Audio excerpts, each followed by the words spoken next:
Hello, and welcome to the Come to Your Senses podcast. I'm your host, embodiment-based coach, Mary Lofgren.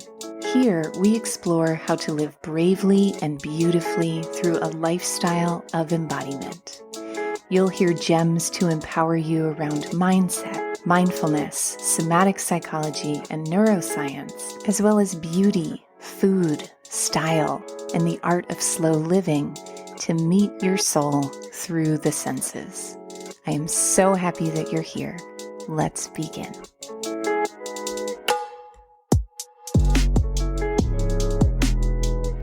Hello, beautiful beings, and welcome to Come to Your Senses. I am coming to you so full, so filled up. I just got back from a beautiful trip to Northern California, to the San Francisco Bay Area, and was at an equine therapy retreat, a somatic coaching equine therapy retreat, which was so magical. And I am working on the reel highlights to share with you on my Instagram at Hello Mary Lofgren. And one of my favorite moments was I was in San Francisco with my dear friend, Nicola, who is a listener of this podcast. Hello, darling. And she was so generous to take me around for the day. I had never really explored and sunk my teeth into San Francisco. And so she took me to the park and to a beautiful waterside restaurant for oysters. And one of our adventures was to go to the Ministry of Scent, where they have just a robust collection of unique perfumes from all over the world.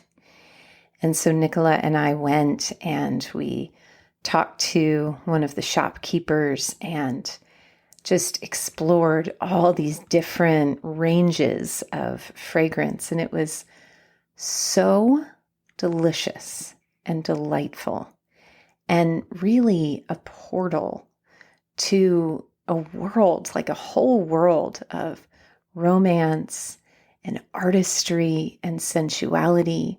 And it made me think that I would love to record an episode all about one of my great loves in the world of cosmetics, which is red lipstick. Red lipstick is an iconic aesthetic, but what you'll also discover today is that, like most things that inspire controversy, there is a whole lineage of feminine power behind it. And so whether you identify as a savant of the rosetto rosso, as they say in Italian, red lipstick, or if you are someone who cannot even imagine yourself leaving the house with cherry chapstick on, my friend, you are in the right place. Because today I am going to tantalize and inspire you with stories about the history of red lipstick, the symbolism of red lipstick as a form of resistance, and all other sociological delights that just so intrigue me and pull me into the power of the ritual of cosmetics and beauty. And what I'm also going to share with you is a hard-won collection of gems that come from a lifelong obsession with red lipstick, in how to choose the right red lipstick for you, how to apply it, the different types of products that are out there, how to sport red lipstick in a way that complements rather than overly intensifies your sense of style. Last night, actually, I went out on a date and I dressed for the date in high heels and a little swing skirt and had a leather jacket on. So a lot of power pieces, And I did a red lipstick with a little gloss on it. And I looked in the mirror and I said, oh, no, this is way too intense for a first date. And so I wiped off all the lipstick and I put on like a almost clear red gloss, and which just gives the lips like a shiny, slightly red, slightly pinkish hue. And it was so much better. And so we'll also talk about how to take red lipstick and work your way up and into the full spectrum of the glamour and the power that rouging the lips has to offer. We're going to take a brief intermission because there's something I'm so excited to tell you about, and it starts with a question. Do you ever wish you could have an interpreter for the messages of your body? Someone to help you discern the voice of impulse from the true callings of your intuition? Do you crave more flow, more fullness, and more relaxed magnetism? If you love what you hear on this podcast, I want to invite you to be bold and to imagine the possibilities of having a fully supported coaching container with yours truly. I have just opened my books to welcome in 3 new coaching clients. Come meet your soul through the senses at schoolofsensualliving.com/coaching today.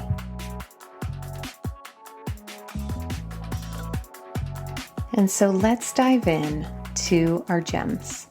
I remember when I auditioned, it was really kind of an audition. It wasn't just an interview. It was a series of interviews for my first corporate job.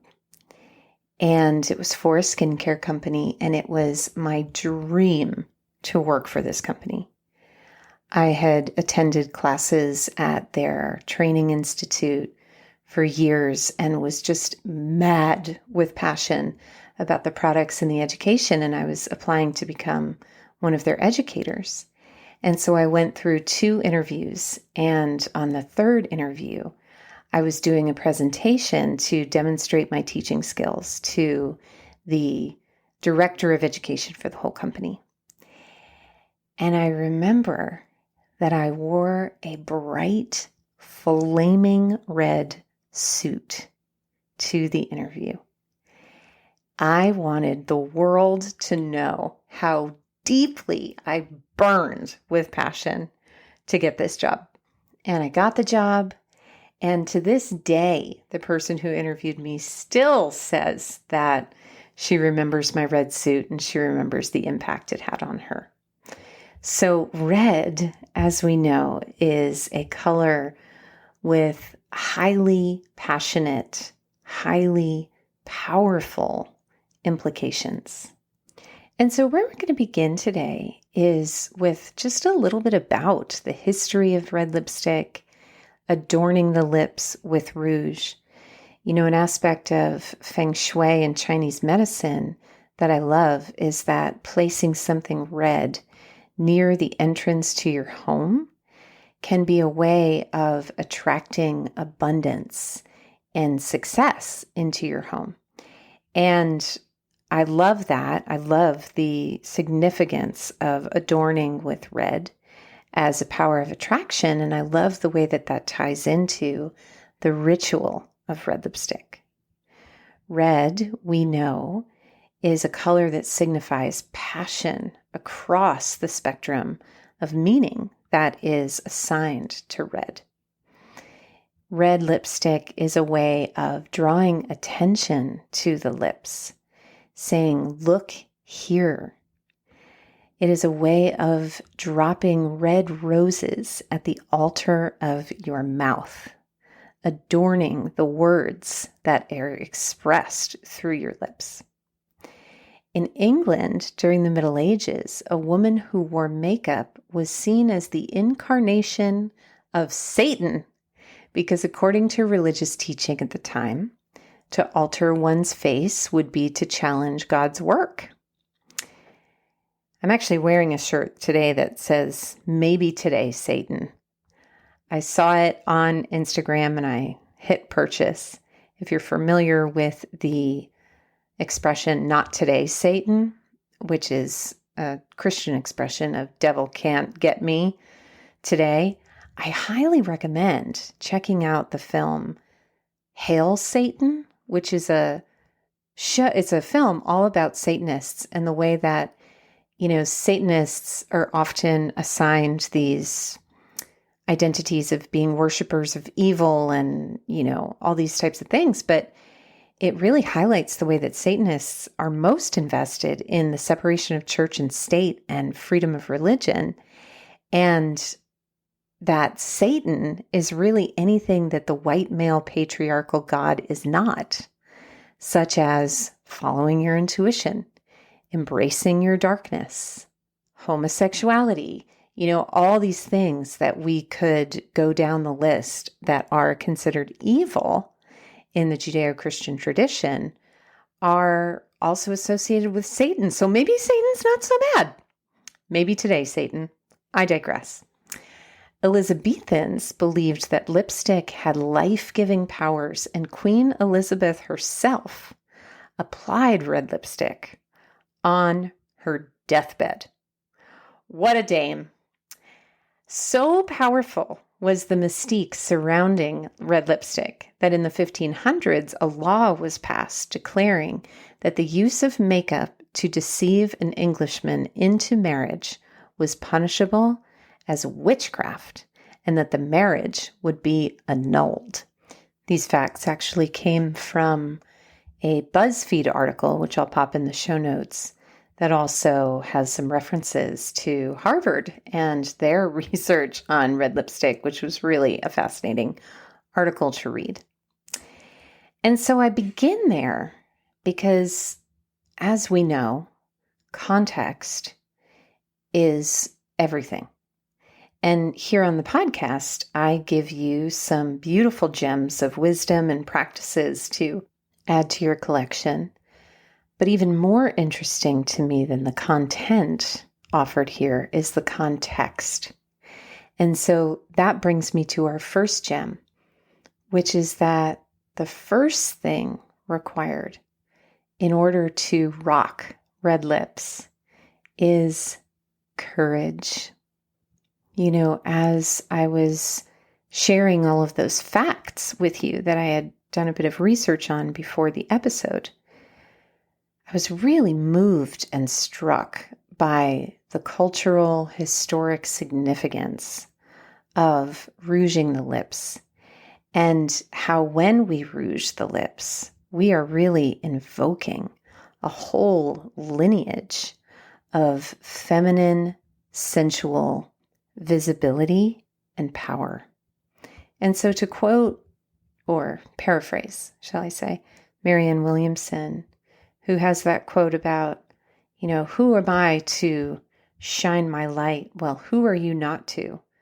Who am I to rouge my lips? Well, who are you not to? Because, I remember my mom introducing my mom to red lipstick, and she doesn't really like wearing red lipstick, but when she wears it, I love it. I feel such a reclamation in my body because here is my mom, who's a woman who just turned 80 and is in this phase of her life. And when she wears red lipstick, my whole system just is electrified with seeing her claim that aspect of herself and seeing the way that she inspires. And my mom has done this all throughout my career. My mom has come on so many of my retreats and been a part of so many of my classes. Anyone who's taken classes with me, especially earlier in my career, knows the power and the significance of the Jerry. Jerry was actually a guest about rocking your crone years on one of my previous episodes, which we'll also put in the show notes. And one of my favorite performers, Justin Vivian Bond, has a hashtag on Instagram called Glamour is Resistance. Justin Vivian Bond is a member of the trans community. And one of the things I love about her shows is her unabashed love of glamour and her expression through glamour, and red lipstick having the courage to invoke that lineage of resistance and reclamation through rouging your lips, I think is just the bee's knees, ankles, elbows. Here in the United States, if you're a listener outside the US, we have an expression that's just the bee's knees. Like that is just the best thing ever. And so this is all the joints on the bee.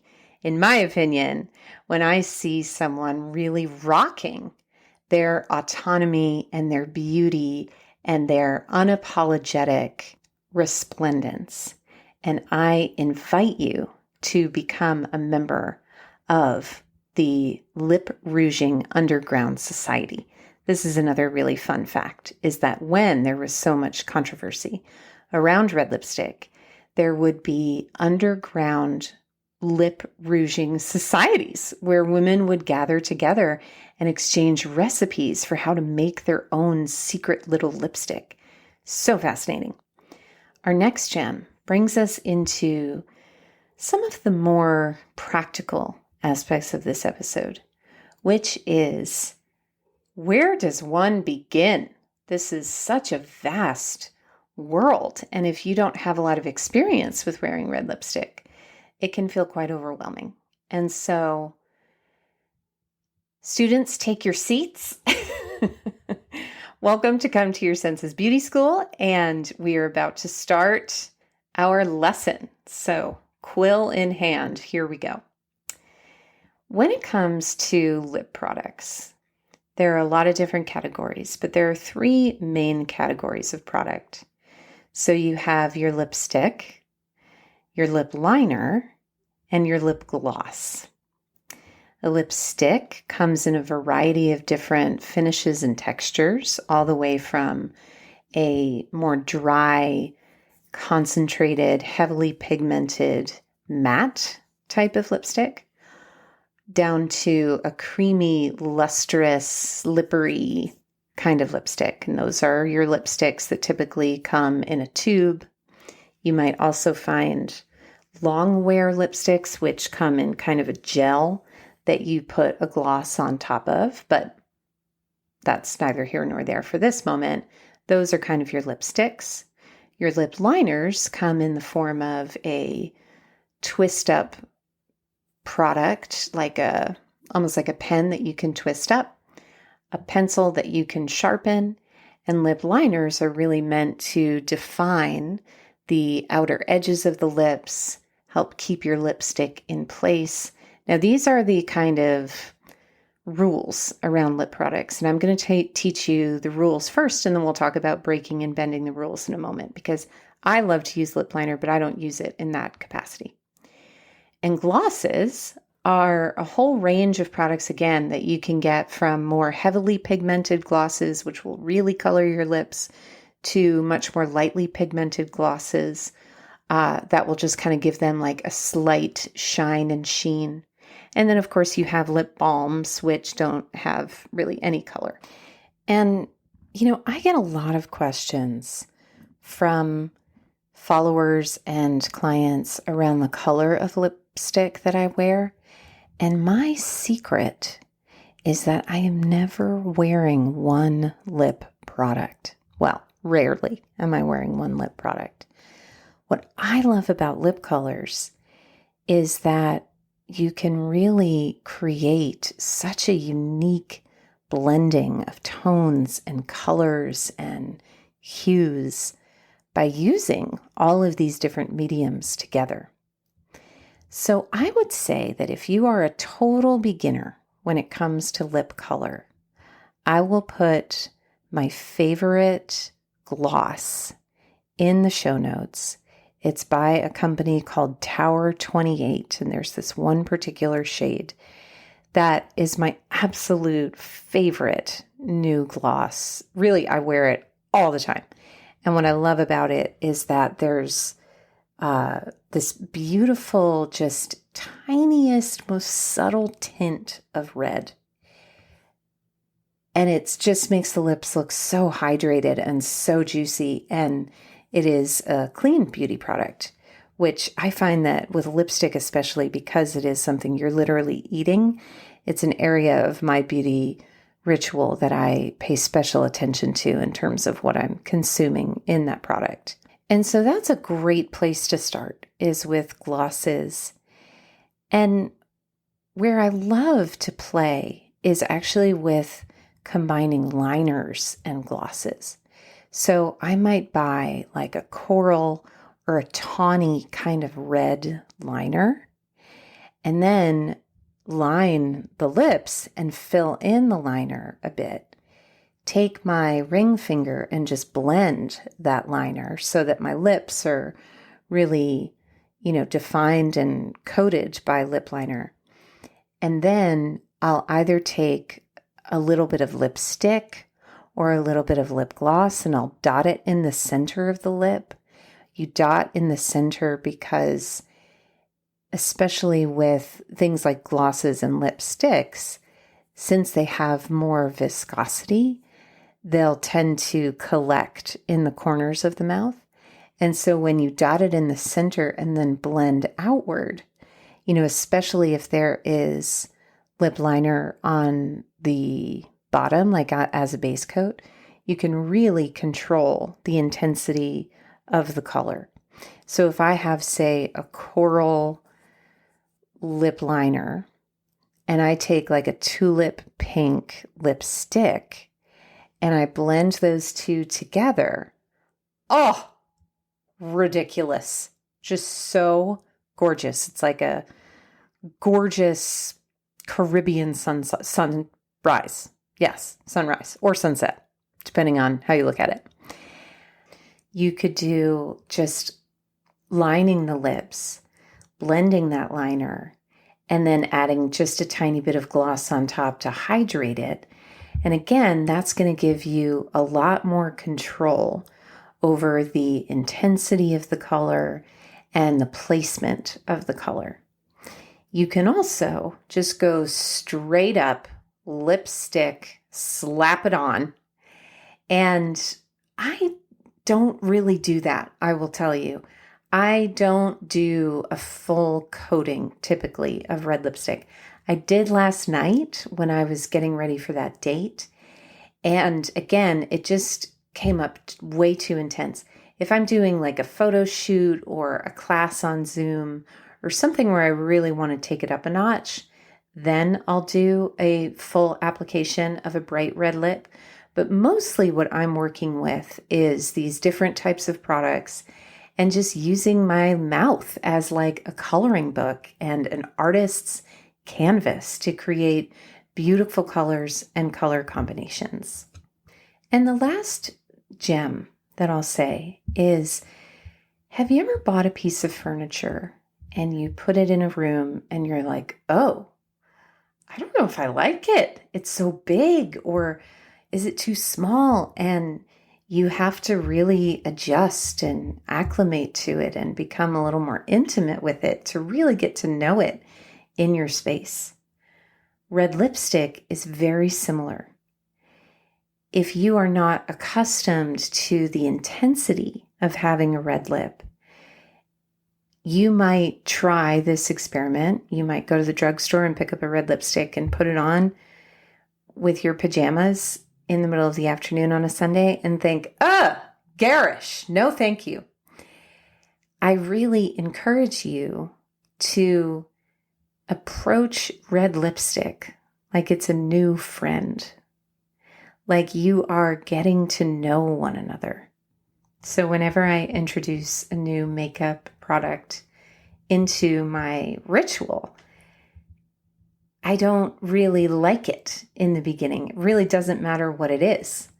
I need time to get to know it and get to know how it works or doesn't work with me. But usually, after investing in that relationship, we fall in love. And so I am going to place in the show notes a few of my favorite lip products that I have fallen in love with over the years. My desert island lipsticks. In fact, I was once hiking the Grand Canyon and a group of hikers were laughing at me and teasing me because on the corner of the trail, I was touching up my lipstick. And they thought that was hilarious. And I was like, what? Doesn't everybody have hiking lips? So from my hiking lips to yours, I hope that you enjoyed this little truffle of an episode. And if you did, I would be so delighted to hear from you in a review or to see that you have subscribed and liked the podcast. These tiny gestures of appreciation go so far in helping this podcast grow. And so I deeply appreciate your presence and your pushing of the subscribe button. And I will see you in the next episode.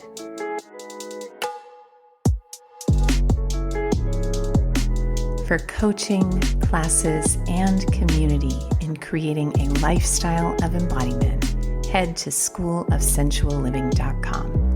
There you'll find a free video series on how to reduce anxiety and intercept the stress response through powerful, confident body language.